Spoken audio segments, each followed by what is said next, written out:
Peace and love, peace and love, peace and love. Welcome to the Revibe Tribe official podcast. This is our first episode, and I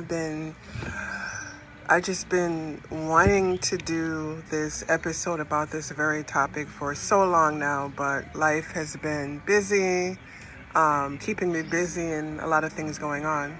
So welcome. This is our first episode, and it's called Don't Build a Community, Build a Team. All right. So for many years, I thought my mission was to build a community. I thought that if I created enough content, hosted enough events, or met enough like-minded people, community will somehow naturally emerge. But my idea and the type of community that I desire is different and more expansive than what many people have in mind. So over time, I realized I was asking the wrong question. Community isn't something that you build first, because you actually need some people and community that you trust to actually build community. So community is what grows when people share a vision, they build trust through action, and commit to creating something bigger than themselves. That realization completely changed how I approach my work, my relationships, and my vision for the future. So let me ask you, what are you actually trying to build, right? Not what are you trying to escape, what you are against, but actually what future are you striving or trying to create? So take a minute to think about it. And if you feel called, I'd love for you to share your answer in the comments. I truly believe that this question will change everything.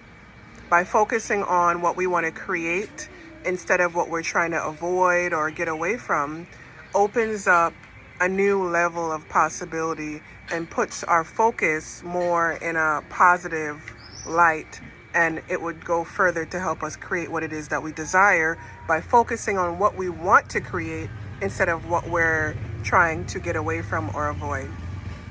So for me, the answer has become clearer with time. I'm not just trying to build a retreat center or an online platform.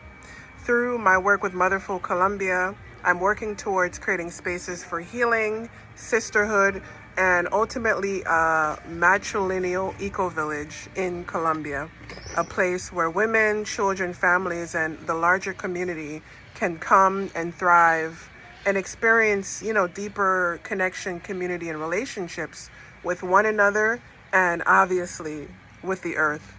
So through Revibe, which is the online virtual space and community that I'm building, I'm bringing people together who are committed to healing, expanding their consciousness, building authentic relationships, and exploring new ways of living that are rooted in connection rather than isolation and extraction or domination. But here's what I've learned. The first step isn't trying to build a community. The first actual step that we need to take as visionaries, as builders, as founders, is building a team. And I think this is where so many founders and visionaries and change makers get stuck. We spend years trying to gather and build an audience when what we actually need are collaborators and co-conspirators, right? People with complementary gifts, people who challenge us and push us to grow, people that see things differently, people who are willing to dream together, experiment together, fail together, repair together, and keep showing up time and time again. So the truth is that you don't really know someone because you like the same podcast or you read the same books, or you're in the same circles, right? You don't know someone until you actually build something together, build a relationship over time, and co-create. This is how you can, navigate uncertainty. You've had difficult conversations. You have worked through conflict. You've made decisions with real consequences together. You've learned to trust each other through shared experiences. So in many ways, building a project together tells you more about a relationship than years of casual conversation or surface level relating, right? And this applies not to just business, but to friendships, to romantic relationships, and to community itself, right? So too often we jumped into partnerships or commitments before trust has been built or had time to develop, right? So real trust isn't something that you just say and declare and decide. It is built over time through consistent action and effort, right? So instead of asking, how do I build a community? Maybe we should be asking, how do I want, or who do I want to build with, right? What kind of people? People that share similar visions, people that have, work ethics and integrity, people that you can really trust and form a long-term relationship with. Not people that are in here for, instant gratification or who are around when it's easy. You want people that are going to be around for the long term, people that have emotional regulation, that know how to deal with conflict, that know how to communicate, So one framework that has been deeply influential in my thinking is called dragon dreaming. All right. And it's a template that I use in my life, in my projects, and when I'm collaborating with others. So if you're not familiar with it, dragon dreaming is a collaborative project design philosophy that encourages us to create in ways that benefit ourselves, our communities, and the earth all at once, right? So far too often, we exist in this paradigm where there's a win-lose paradigm, right? What if we shift to a win-win-win paradigm? We win, the people that we're in connection with wins, and the earth itself is prioritized, right? So these are the three kind of win focuses of dragon dreaming: to create projects, businesses, partnerships, collaborations that are a win-win-win for ourselves, for our communities, and for the earth. It rests on these three beautiful principles. So the first principle of dragon dreaming is personal growth. Personal growth, personal spiritual growth and development, right? That the work that we do should help us heal, evolve, and become more conscious human beings. And at the foundation of our work and our life is our own commitment to our personal growth and development, because that just kind of bleeds into everything else, right? So the second is community building, that our project should strengthen relationships and create deeper belonging, right? And the third is service to the earth. So this means that what we create should contribute to the flourishing of life instead of the exploitation of life, right?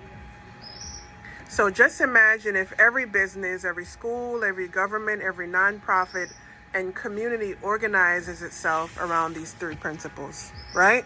What if success wasn't measured only by GDP or quarterly profit reports, right? What if we measured success by how healthy our children were, how connected our neighborhoods felt, how much biodiversity we restored, how supported mothers and caregivers were? What if every mother had enough resources to raise her children without being in chronic stress or chronic isolation? What if we invested in universal support systems for families instead of endless extraction, consumption, and war, right? Politicians always got money for war and guns, but not for, feeding children, for ending homelessness, for education, for things that truly matter and impact the everyday lives of the citizens of whatever nation we're a part of. What if education nurtured creativity, emotional intelligence, fostered ecological literacy, purpose, and cooperation instead of simply preparing children to compete in the job market, right? What if we stopped cutting down old growth forests and started protecting, the Amazon and other living ecosystems that sustains the life for all of us, right? What if we stopped prioritizing profit and we started prioritizing the planet and people? These are the questions that I ask. These are the things that I think about. And these are the things that I want to bring conscious awareness to and actually create real and radical change, right? What if homelessness and hunger became unacceptable because communities chose to organize around care rather than scarcity? What if leadership reflected more of the wisdom, empathy, and long-term thinking that so many women and mothers bring to decision making? Can you imagine what kind of world we would live in? Can you imagine, Arishana? So I don't think these ideas are naive. I think they are necessary. And it requires people who are heart-centered, who have a hope and a vision for the future, which is outside of the capitalistic hellscape and death cult that we are part in. So a lot of these politicians are so disconnected because they're not connected to, everyday life that you can say common folks like myself experience, So I don't believe that this change and these ideas are going to come from the top down. I think they're going to emerge from thousands of ordinary individuals like myself choosing to organize their lives differently. Small teams, shared vision, collective action, local and globally. We're doing it globally now. That's why I believe collaboration is one of the most important skills that we can develop, especially as we move forward. And collaboration, let's be real, it isn't always easy. It requires communication, conflict resolution, emotional regulation, accountability, humility, repair, the ability and the desire to repair after disagreement, the willingness to listen deeply and not just keep talking and, wanting to, be the head of something. The courage to receive feedback, the ability to prioritize the mission over our egos and our feelings.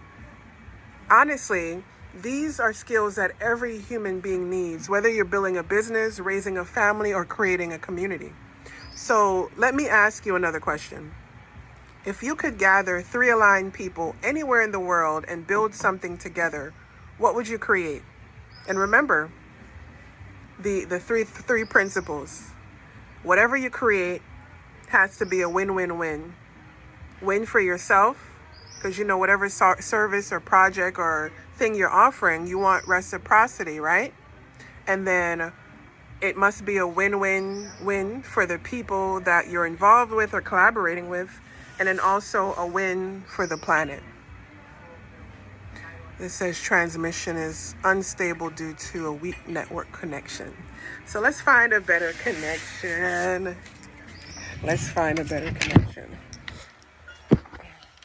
So I'm grateful for you listening to this later or whenever. This is the first episode of this Revibe podcast. So I'm hoping that this connection will improve, right?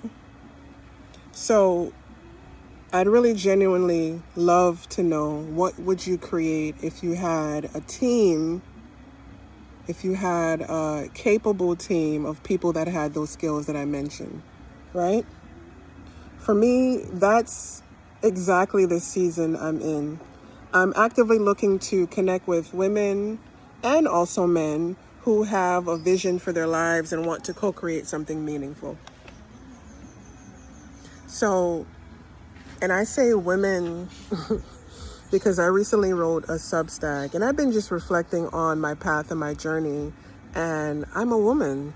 That is the unique experience that I have and the wisdom that I offer from that perspective of being a woman, being a Black woman, being a mother, and I see the benefit of building with other women. I have had experiences with men, and I just realized a lot of different things. As women, we're always naturally giving. And we need to be around men that are going to give and nourish just as much as we give and nourish others. So right now in this season, I'm really leaning towards forming a women-only team, building with other women. And when aligned masculine energy comes along, that actually wants to support us, physically, financially, in whatever way possible, we are open to that. But until then, as women, we can't wait and settle for anything. So I'm calling in a team of women who want to start projects and to vision together, launch regenerative businesses, build communities, support one another, steward land, and create spaces for healing, and become the change that we want to see in the world. It is necessary and so needed.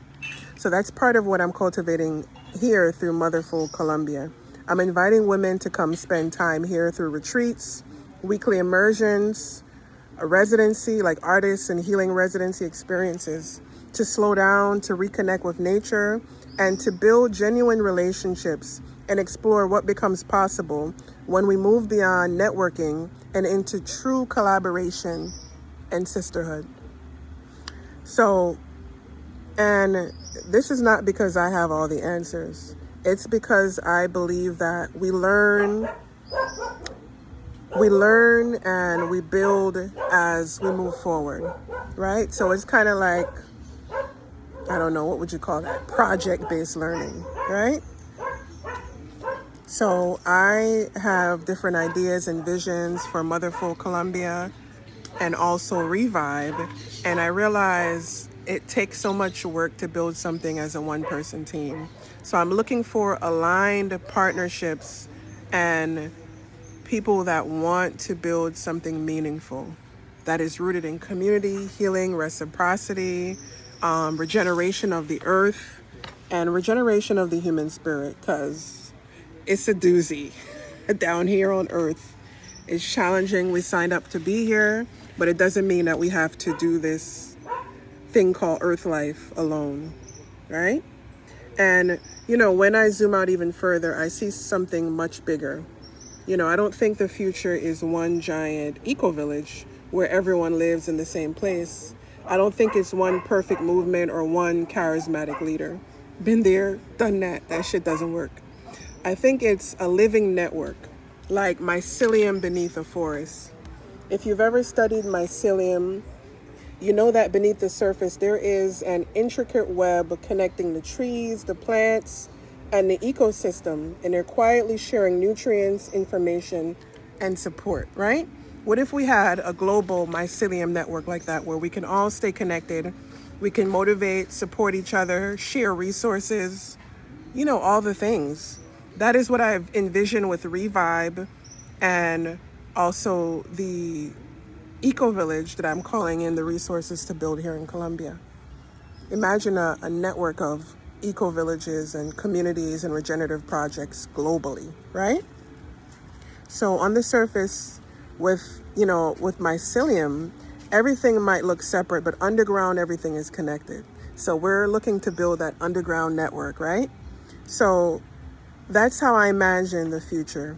A healing center in Colombia, a cooperative in Brazil, a forest school in Canada, an urban housing project for mothers in Ohio, a regenerative farm in Kenya, a community kitchen in Jamaica, a women's leadership hub somewhere else in the world, a eco-village hub for learning, growing, healing all over the world, and starting right here where I am in Colombia on the Caribbean coast.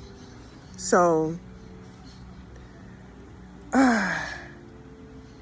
all of these projects and these visions for these projects, each one is unique because it's dependent on the ecosystem and the community and the people who are involved in those projects.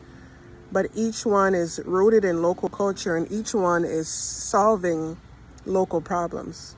Yet all are connected by shared values, shared learning, mutual aid, and a commitment to life, love, and liberty. So an ecosystem instead of an empire. Yes, let's build an ecosystem instead of an empire. A network instead of a hierarchy. Thousands of locally rooted communities connected through or across the globe like a living mycelium web. That's the revolution I want to be a part of. Not waiting for someone else to save the world, but becoming deeply rooted where we are deeply rooted while supporting others that are doing the same work, right? And before you leave, I want to invite you into a brief meditation, right? So this is the first podcast. This is the vision. This is the mission to create this mycelium web, to garner support and resources for what we're building here in Motherful, Colombia. Give moms money, you know, click the link in my bio, check out my Instagram where you can see everything that I'm doing and connect to all the resources and learn more, right? So before we leave, I want to leave you with a meditation because I truly believe in the power of working in the spiritual first and foremost, but also collective action in the physical. So I invite you to just take a deep breath. And I'm going to do that myself. Taking a deep breath. Place one hand on your heart and allow yourself to soften and expand. Breath by breath, deepening, expanding, inhaling more and more. Now, imagine a world where children grow up surrounded by love, safety, nature, and belonging. Imagine mothers fully supported by their communities. Imagine elders whose wisdom is honored. Imagine neighborhoods where people know one another. They're sharing meals, exchanging skills, caring for one another's children, and help stewarding land together. Imagine rivers flowing cleanly, forests protected, food grown organically and regeneratively, right? Communities where no one is left behind, where our economy exists to serve life instead of the other way around. Now imagine yourself living in that world. Feel it. Notice what you're doing. What are you passionate about? How are you being of service? Are you teaching? Are you healing or facilitating healing? Are you growing food, making art? Maybe building natural homes, organizing people, holding ceremony, designing schools, planting trees. Whatever arise, trust it. See yourself in this reality where we are working together to create more harmony, love, and peace. First, by being the embodiment of what we seek and desire to create in the world. See your gifts woven into a larger tapestry. Now, picture thousands of communities around the world, each expressing these values in their own unique way, quietly connecting beneath the surface, much like mycelium. Feel that network. Feel yourself being a part of it. Take a deep breath and ask yourself, what is one small step I can take this week to move toward this collective future? Maybe it's reaching out to someone. Maybe it's starting a conversation. Maybe it's making a podcast. Maybe it's beginning a project that you've been postponing. Maybe it's building a team and finding collaborators. Maybe it's finally saying yes to the vision that's been calling you for years. You know, that vision that's in your heart. Maybe you never told anyone about. Share it. Because I don't believe the future will be built by isolated individuals. I believe it will be built by courageous people who choose to heal together, dream together, and create together. So if this resonates with you, I'd love to hear from you. Leave a comment and tell me below, what are you here to build and who do you hope to build it with? If this message resonates with you and you want to know more about the work that I'm doing, maybe you're interested in coming and visiting me in Colombia and joining the Revibe Tribe or the Motherful Collective, reach out to me. You know, if you're a woman who feels called to this vision of regeneration, community, and co-creation, and I'd love for you to learn more about Motherful and Revibe and, joining me here in Colombia. If you're a man that has a similar vision and want to build as well, connect with me. I am looking for collaborators, co-conspirators, investors, sisters, brothers, people to build with and grow with in deep honesty, love, connection, community, and most of all, authenticity and integrity, right? So the future isn't something that we wait for. It's something that we create together. Revibe Tribe, let's unite.